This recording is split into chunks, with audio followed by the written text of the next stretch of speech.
Hello, happy days for you folks. I hope you guys are having just an absolutely amazing day today. One of the best you've ever had in your life for you folks. All right, so today I am on Saturday. I dedicate to serial genres. These are sort of these forgotten movies, serials like Flash Gordon or Tarzan or stuff like that, or things like the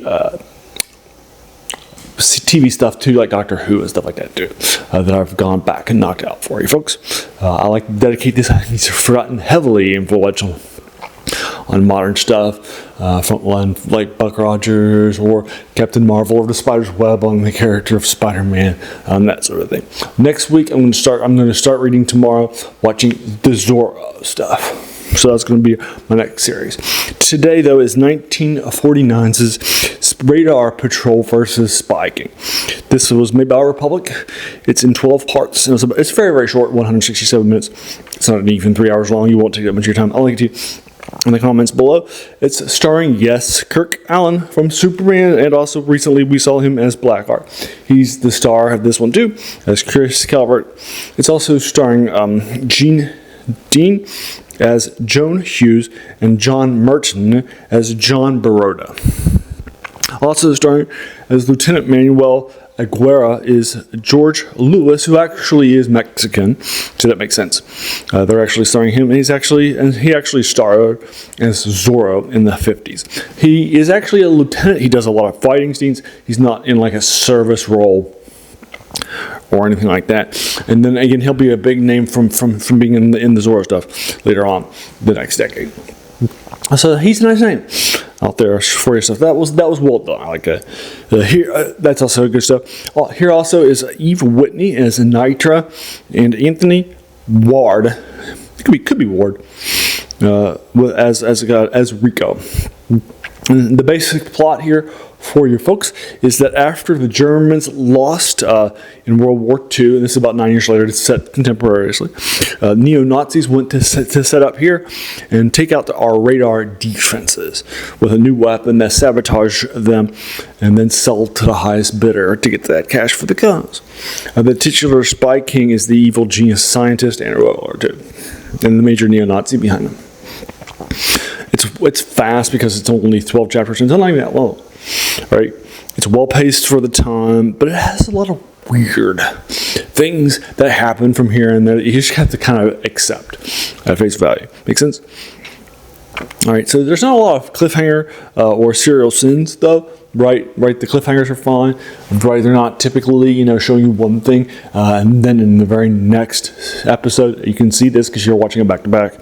They show you something completely different, and that sort of a thing, and something else happens that didn't happen before. Right, they're not doing any cliffhanger sins like that, which I like. So the lady that I mentioned before is a scientist. She's the one who's creating the radar patrol and that sort of thing. And then she isn't an agent or a person who works, therefore. But she's shooting and doing action scenes just as strongly as the men. And that's also a nice little change of pace, too. Normally during this era, women in serials would get rescued or something like that. Or it would be domestic work. And that sort of thing. They would rarely actually be scientists. Men would be scientists. And then they might actually have some action plots, too. The only other one that I've seen recently with a woman with some action stuff was one where she actually was an undercover cop for the Canadian Mounties. But that's the only other one I remember recently. So it's nice to see that change of pace. And then she's a scientist, and she's doing great action scenes with guns and that sort of thing. All right, and so there you are. And also, again, the character of Manuel. He's a lieutenant in the police office. He's just treated as the same level of respect and that sort of thing. He's not relegated to service tasks and that sort of thing. All right, so there you are. So have you seen this? Again, I'll link it to you if you haven't. That sort of thing. What did you think about? Just try to keep it spoiler free like I did. I just gave you the basic plot from the first episode that you'll learn from you folks. Alrighty, so there you are. Now, so I'm giving this probably like a 7 out of 10, like I mentioned before. As a reminder, serials are the passion on this channel, and that sort of thing are sort of the passion of like I mentioned before for Serial Saturday. And you basically what you would do back then in this era, like I mentioned before, would really sell seats and bring people back. You basically would go, and you wouldn't go to one movie like you would see to do with like a bunch of trailers. and that sort of a thing. And there would be a few trailers here and there, but they actually weren't that common back then. Typically, you would go for what was, basically like a half a day or so. It might start at noon on a Saturday like today, and on the weekend or something like that, you go with your family, your friends, your people from your school, your work, your church, all that stuff. Everybody would go and they would show up. And they'd have a few shorts like cartoons and trailers, newsreels were very common too, and that sort of thing. And then after that, you would have your A picture, the feature of the day. Then you would finish with a serial. Then you go to intermission, and then that serial would have the cliffhangers and that sort of thing. That would be what brought people back. They would be what they're talking about in the intermission. Then coming back, they'd have a couple more shorts. The B picture, which is oftentimes very short compared to modern movies. It might be like sometimes it's not even an hour. There are some that are very, very short. But maybe like an hour and maybe 10 minutes or something like that would be very common. And then after that, and then maybe a couple of shorts, and then you would finish out with the serial and then be done with the day. Again, the serials would be, so people would be talking about it on the way out to the theaters in intermission too. They would be talking about the serials and not the movies that they went there to see. Make sense? And they were sort of the water cooler talk of that day, right? They brought people in to the movie theaters. They actually sound like Flash Gordon that were so popular at theaters in cities that they actually didn't show them. Typically, had required to do it. That's how popular they were, right? So, good stuff. I love it lots for all those reasons. And then another key thing that was happening is that, again, they were talking about on the week, and then you would come back to it. All right, so there you go. So that's what I do today. On Monday, I do reviews of older things in the RPG or wargamings, like Battletech, or RPGs like Dungeons and Dragons and that sort of thing. I'm currently reviewing modules. I just did David Cooks's. I'm currently doing the B series of modules for you folks from a couple of decades ago in the early 80s. I just did his Veiled Society. Next is Tracy and Laura Hickman's B7 Rahasia for your folks that they also did very, very popular for Ravenloft. And of course, he was very popular, and so you probably know him today with all of his massively great writing that he does. And this put him on the map in a major way. So check it out too. And then also on Wednesdays, I do older video game reviews. I'm currently reviewing the Baldur's Gate series. And that's what I'm doing.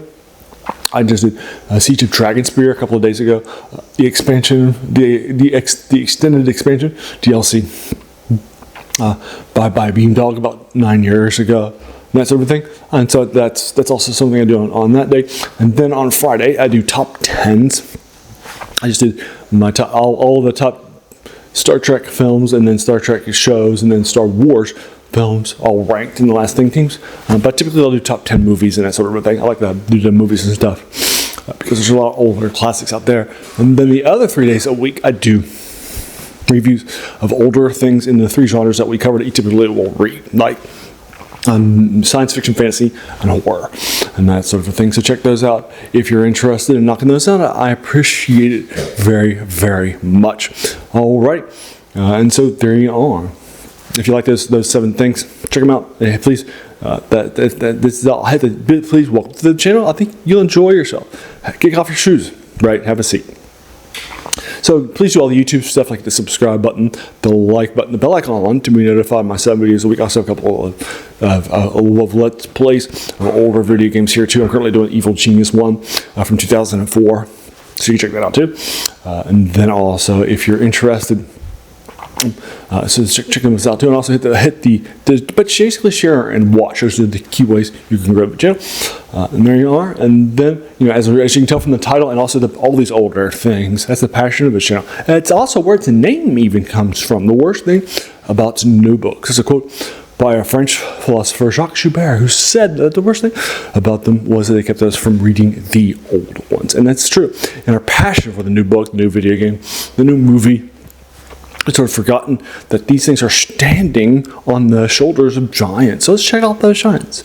Not that the new things are bad, they're not, right? But in our passion for the new stuff, we've oftentimes have forgotten all those other things, right, that are out there that might heavily influence us. So please, that's where the channel gets its name from. All right, and there you are. I want to thank you so very, very much, for just taking some time out of your day and investing it and watching my videos, because we all have so many things, right, that are happening in our lives, and we're pulled in so many different directions, right? So the fact that you spent this time with me, that's incredibly humbling, and I appreciate it so very, very much. So thanks again, and have an amazing day.